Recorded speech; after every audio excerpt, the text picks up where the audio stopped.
What's good, YouTube? It's your man Spill Dog. Man, everybody making too big a deal out of this loss Earl Spence had. He got knocked out. Shit, I remember when Floyd did Diego Corrales like that. Corrales like that in his first big stage. When Diego was undefeated, he was undefeated. It's almost like a repeat of that fight, where Floyd just completely outboxed him and be that, just had him shook. And it was the same mentality where Earl figured he was gonna be able to just bully Bud around the ring and weigh him down at some point and knock him out instead of having a real strategy and a couple of backup plans if the strategy wasn't working. You know, Even I got to remember the name of the video, but I made a video maybe a week or two before the fight, and I said that when Bud fights Southpaw, Earl got to be careful because that's his strong hand, and he can beat you up and bust you up just with that right jab alone, and that's exactly what he did. Earl could, they apparently didn't work on alternative maneuvers or methods in case of situations such as the ones he found himself in last week. I say this much: I've watched that fight several times, and at some point it's boxing like a game of inches. And he would be truthful. Inactivity is the whole thing, and shit, Bud know it. That's why he jumped on him like he did, which is smart. I ain't saying nothing wrong with what Bud did, but he took advantage of Earl Spence all this time he been out the ring, and then going in there with a bona fide complete fighter, A+, that's been sitting back preparing for this fight for the last 4 5 years. When you've been knowing the fight coming, but you ain't been preparing for it.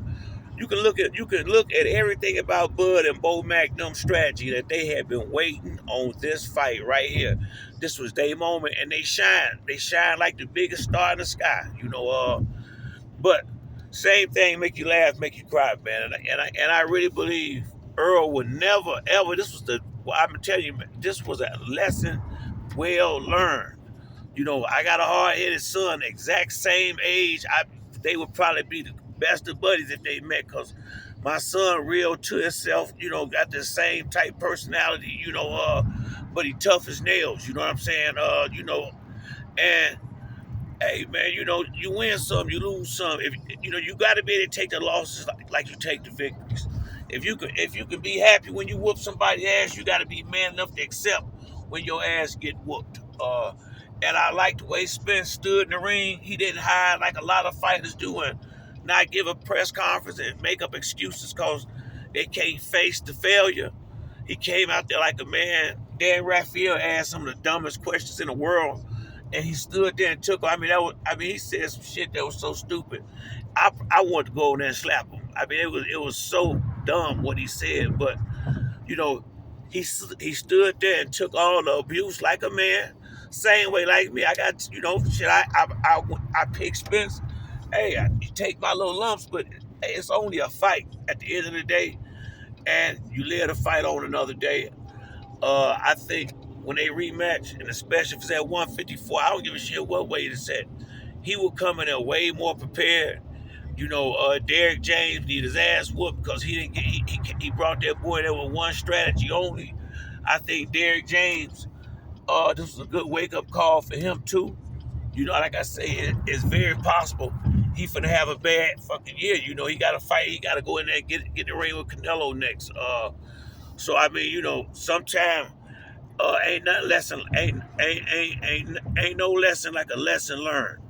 And that was a lesson learned for Earl Spence. You can't just think you gonna you gotta use all your boxing skills. You can't just think you gonna go in there and bully everybody. And then to be honest with you, he didn't look he looked rather small compared to how he used to come in. That nutritionist, like, it took a little bit of his power away. Might need to go back to what you've been doing, and like I say, man, I mean, shit, it damn sure didn't work. Just go back to what you've been doing. You go up to 154. You don't need no nutritionist or nothing like that. Get back on them peanut butter and banana sandwiches or whatever since you ate, cause I think whatever he did took away some of his power. It seemed like it to me, you know. So like I said, man, you know, Bud was the better man. But another thing, shit, somebody had to win, somebody had to lose.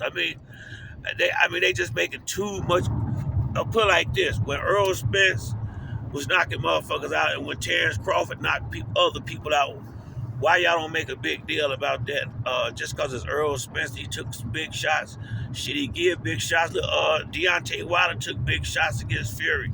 Sometimes in boxing, it's gonna be like that. You just try to limit the big shots in your career, but when you fighting the best and you fighting for all the chips, shit, that's how I mean, it was either gonna be Spence like that or Bud like that. The next fight, I got a funny feeling Bud, it's gonna be his turn, you know, because Spence is not gonna underestimate him.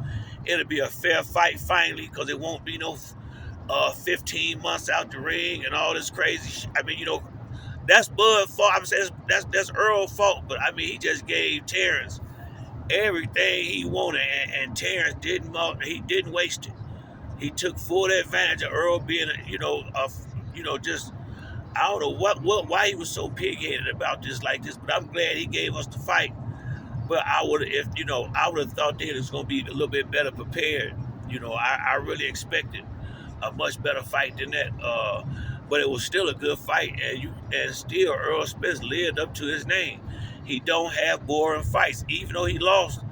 The fans, you was upset because if you bet with Spence, you lost your money and you lost the fight. But you did get a fight.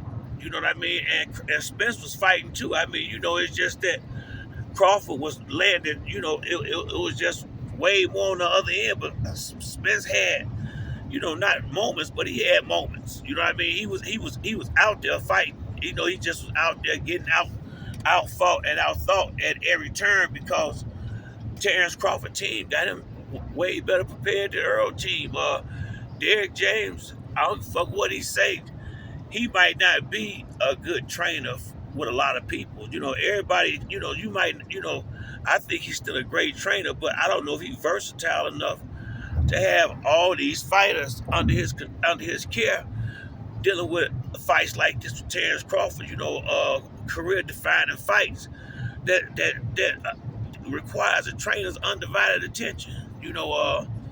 So hopefully when they fight again, Derrick James remember where his bread got buttered and focus solely on this fight with Spence and Errol.